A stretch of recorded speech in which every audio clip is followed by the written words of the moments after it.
Hey guys, so I am actually kind of in the middle of this really cool, I just launched Mind Body Boss. I closed up registration last Friday, and we just started our new group yesterday, so I welcomed in a bunch of women to Mind Body Boss. And if you've been kind of following along, you know that Mind Body Boss is all about basically ditching diets for good. And for, learning how to find normalcy in your eating that has nothing to do with, continuously losing, and fearing food and not trusting your food choices and whatnot. So anyway, that's Mind Body Boss. I actually had a lot of great conversations with so many of you over the past 10 days. I've been on diets for years. I have been focusing on losing weight forever. I feel like all I think about is losing weight and all that kind of stuff. And I actually thought it would be a really good time to pop on Facebook Live to talk about why exactly you need to take a break from time to time with fat loss or any of those things. And, of course, I'm of the mindset that we're not going to be on a diet. We need to ditch dieting. We need to ditch dieting long term, all that kind of stuff. But I think there is a step-up process to that for most women, and you have to kind of learn your way through it and learn how to take a break from clinging to, some sort of plan or whatever. And I thought it would be a really good opportunity to talk about why you do actually need to take a break from fat loss from time to time. Overall, maybe forever, but why we can kind of step into that just a little bit. So anyway, why you need to take a break from focusing on fat loss. First and foremost, first thing ever, taking a break from focusing on always losing something, whether it's weight or fat or, inches or whatever. Taking a break from that is largely like mental relief. It gets you out of this, always calculating things, always worrying how many carbs are in something, or if it's a rest day, or what your gym workout needs to be, or what things you should or should not eat, and now you're going out to eat with your girlfriends, and so, now you have to try to adhere to some sort of way of eating to keep your fat loss going, whatever. Mental relief. We need to build in some mental relief, you guys. Taking a break from fat loss allows us to shift our focus from always shrinking something, fat, the number on the scale, inches, jean sizes, whatnot, to just not having to think about that kind of stuff, or not even having to pay so much damn attention to things like that sometimes. So to be quite honest, a lot of people feel really energetic once they take a break. In my experience coaching women, once they take a break from fat loss, they get like this boost of mental energy because they're not spending all of this, time making decisions about food, preparing food, stressing about being in a certain situation where they might not know what's going to come down the food pipeline at them and what options they'll have. Relief. You need that built-in mental relief. So let's say you're not ready to do that long term in a Mind Body Boss style, but you need some way to kind of step your way there. Shifting your focus from fat loss to maintenance, or maintaining the weight that you're at, or maintaining your current level of whatever for a good 8 to 12 weeks is a nice period for you to think about other things than how many macros are in something. Right? Or how much work you have to do in the gym or in meal prep. You can put that energy elsewhere. Like, it's just really nice to not have to think about that stuff sometimes. And it just kind of trains you into my next reason, actually, why you should take a break from fat loss. It trains you, it helps train you on how to live at the level of, leanness or whatever that you are right now. It helps you live there, and it teaches you how to live there. And that's kind of that's a sticky spot. Like, a lot of people can drop some weight and drop some body fat, but they can't hang out there, and it's a rebound effect. So you need to take breaks incrementally in your fat loss program if that's what you're doing. I would also tell you probably need to take breaks if you're a chronic dieter. You need to learn how to not diet forever. You need to step your way into never dieting again. But you need to learn how to live at maintenance. And if you need to do that in 2-week chunks or 8-week chunks or 12-week chunks before you approach fat loss again, that is a huge deal, and that there's nothing wrong with that, right? Learning how to maintain the work that you've done is a skill. It requires a new set of habits from the habits that you had to lose the weight, for sure. It also requires a new set of habits from the person before you ever started fat loss, and it requires a whole different way of navigating situations than probably what you're used to. You're probably going to freak out a little bit when you begin, if your weight fluctuates after you've lost body fat or been focusing on fat loss for so long, and now you've taken a break from that. Now you have to learn how to navigate the fluctuations without freaking out. All that kind of stuff. It takes effort. So learning how to maintain what you've done is so freaking key, right? So, my stint is let's not diet. Dieting is not a healthy behavior. It doesn't ever end up well for people or women. We just get trapped in this, scarcity mindset about food and always feeling like there's never enough, or that you can't have the things that you want to eat, or that you can't trust yourself around food. But I also understand that people need to work their way there, and maybe taking a mini break from focusing on fat loss gets you a little confidence under your belt to do it long term, right? So there's that. The third thing that I think is a biggie that most people don't understand is, to lose body fat or to lose weight or whatever, I don't care what you want to call it, tone up, doesn't matter to me, but you have to be in some sort of caloric deficit. The women that I know don't ever come off of that caloric deficit. It seems like they just never get off of a diet. They just keep going, and they're never coming off of a plan. Well, anytime you reduce your calories, eventually your body adapts.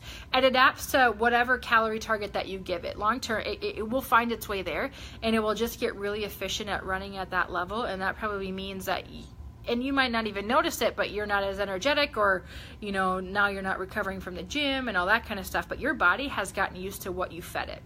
And so it doesn't really it's not going to lose any more for you unless you feed it less. So what happens is women forget that they need to come off of some sort of fat loss plan. They just think that they should just live always trimming away at their calories, and that's a miserable existence. But the problem is, that's a failing model, right? That's kind of why we regain everything.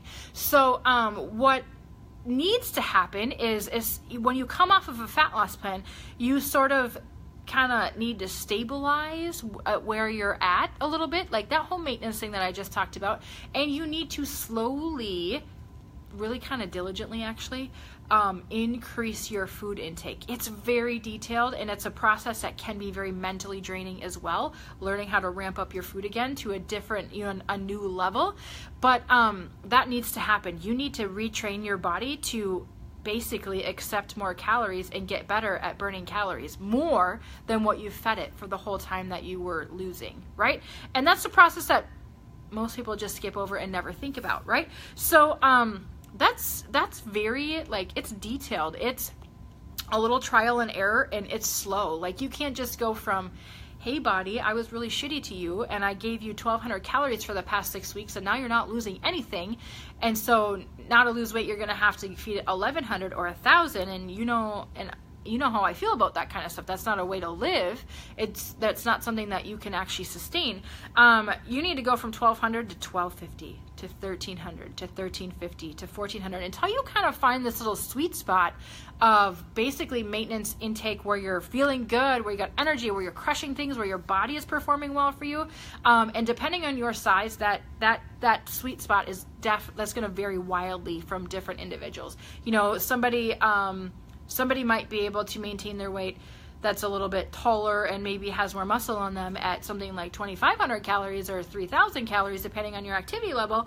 And then somebody who's a little bit, shorter, whatever, or smaller, or, however their body frame is, they're going to need much less. So it depends wildly on the person, what your sweet spot is. So throwing out targets like that is just kind of, relative based on the person using them.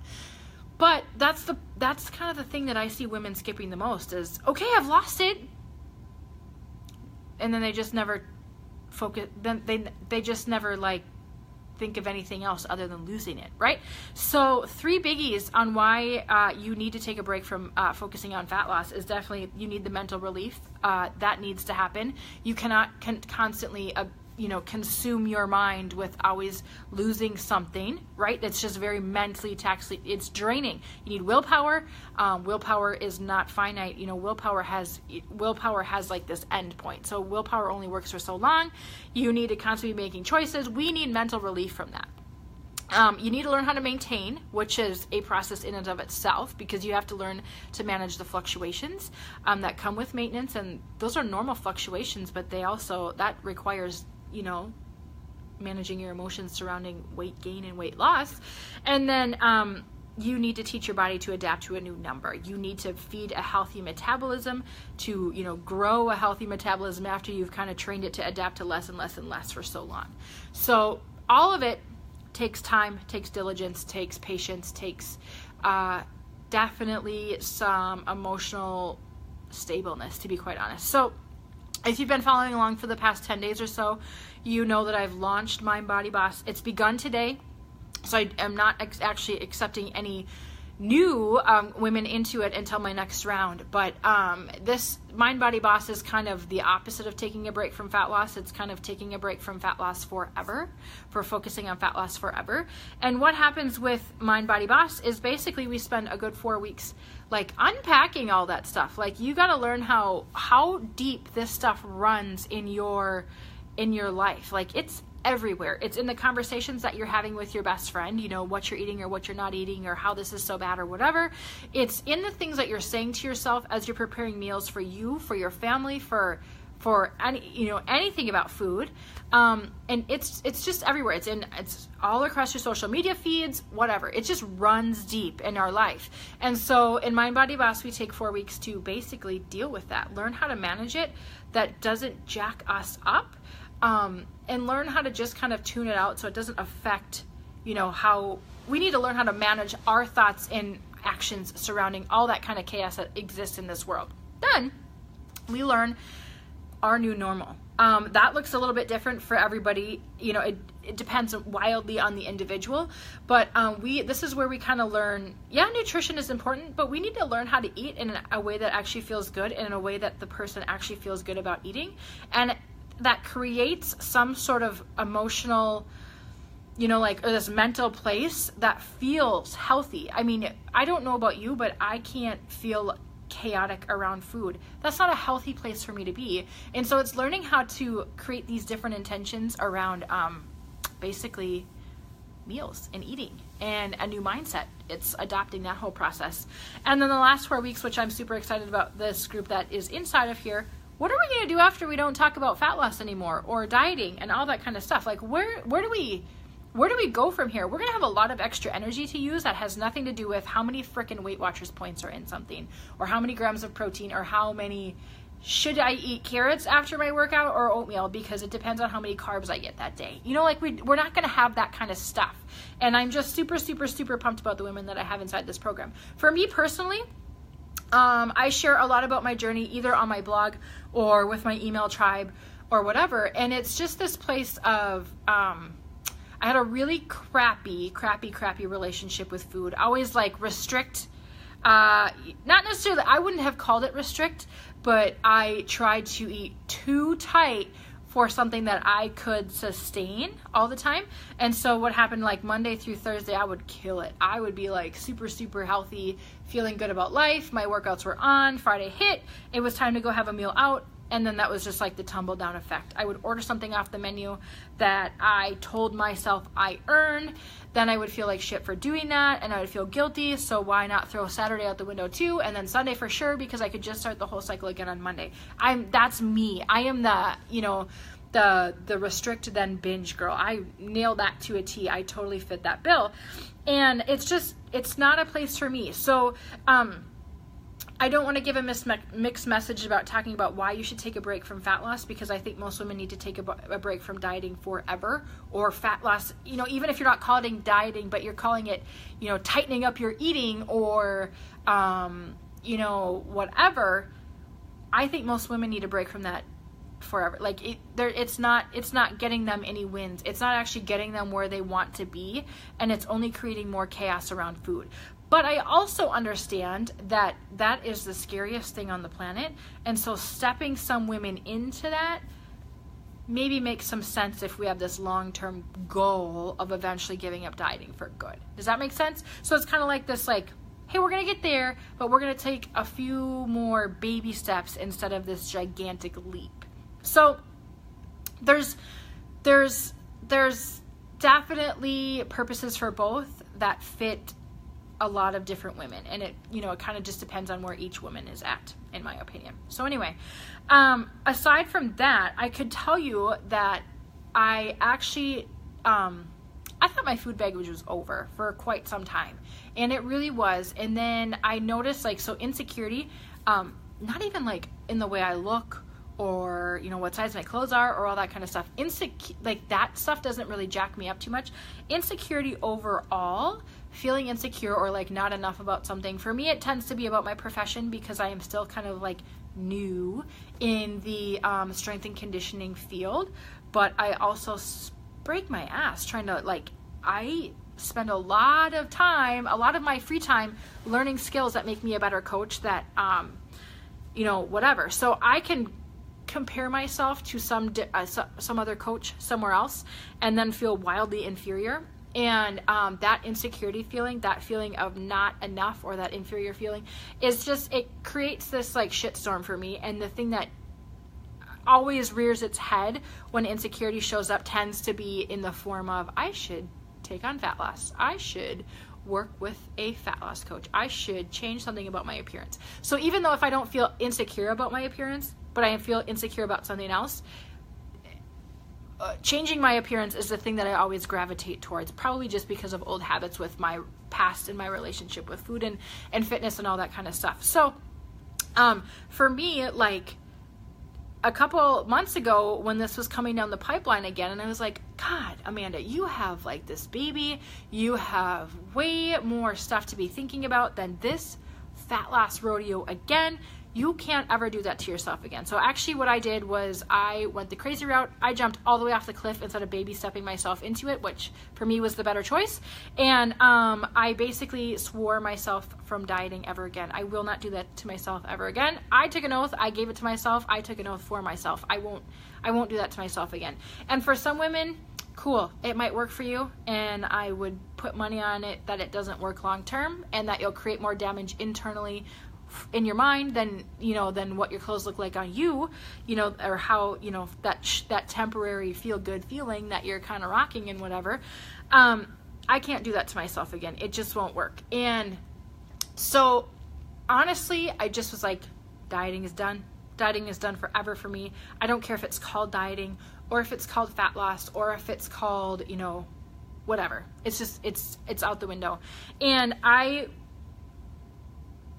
got a little anxiety about it for a little, like, what do you think about if you're not going to think about fat loss? There's a whole other world of life to live that has nothing to do with fat loss and eating, and if carrots have more freaking carbs than oatmeal and like shit like that. There's just way more to life. Like there is, I feel myself becoming, and this is kind of coming in stages, but since I don't have to think about this stuff ever again, number one, I have to remind myself that I don't have to think about this stuff ever again. Like if I ever catch myself kind of thinking about things a little bit differently, I'm like, Amanda, you told yourself you weren't going to do that again, and then I have to back out of that mindset again. But it's just this reminder of, yeah, I will never start again on a Monday. I will never again do this or this. I will never spend my mental energy like that again. And I'm not going to say that that's like the cure-all for everything. It's not. But the mental relief from that is absolutely insane. Like, I don't have to put my energy will not go there again. I'm not going to spend my energy on that again. And the amount of relief I've got has definitely, I would tell you that the more present that I feel at home with my kids is definitely better. It's very much increased. I would tell you that the more I feel way more present in my marriage, to be quite honest, I feel way more present, like preparing content for women, because I write a blog and I coach women, like I feel way more present inside of those things, and I am able to notice things about people's emotions better than when I felt preoccupied with fat loss myself. Like I'm trying to reiterate the fact that I'm better because I'm not focusing on that stuff. And it's, there's 100 different details of why I'm better, but it's definitely, I am better. I have more energy. I'm more present. I am probably nicer. The jury's still out on that because I'm still kind of a jerk some days, whatever, but that's probably not ever going to change. Life's better. Life's a lot better. And, definitely a lot of mental savings, energy savings on, thinking about other things like, hey, where are we going on our family vacation versus, how many workouts should I get done next week? And what should my meals be? And when am I going to prepare all this stuff? And when am I going to, check in with myself on how my fat loss results are going? Like, I don't spend that kind of energy anymore. I'm not doing that anymore. So it's been cool. It's been fun. It's been scary. There's been a lot of crap. There's been a lot of mental stuff that you have to deal with along the way because, just because I say I'm not dieting doesn't mean that old tendencies don't show up and then I have to learn how to confront them again. Totally. I totally have to do that. And that's what I'm going to end up going to be working on with my Mind Body Boss ladies because, they're going to have those scary times and they're going to have times where they're like, holy shit, I don't believe that I can do it. I don't believe that I can give up dieting. They're going to have some of those little old things pop in. It's going to get scary. That's okay. The biggest thing that I know is from doing lots of different things, is changing things, shaking things up. When you feel scared is absolutely time to take action. That's when you're making the right choice. If you feel like you're going to throw up because you're about to make a big change, it's probably the right change because it means you need it and you probably care a lot about it and you'll get it done. So anyway, a whole lot of words for Tuesday, you guys. I'm sorry. Anyway, back to the whole point, why you should take a break from fat loss for sure. Mental relief. Amen. I have felt it big time. And I'm sure I will continue to feel that as this process goes, but I'm sure it will start to look differently as time goes on.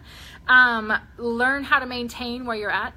Taking a break from fat loss is really just maintenance practice. And so you have to practice that kind of stuff so you know how to do it and live it and be at the place that you're at, that you've arrived from after your fat loss, and then you need to give your body a break. You need to introduce more food to it so it can get used to slowly eating higher levels of food so you don't have to just shave and shave and shave and shave and shave down until suddenly you are actually just eating air instead of anything else. Cool? You guys have a happy Monday. Bye-bye.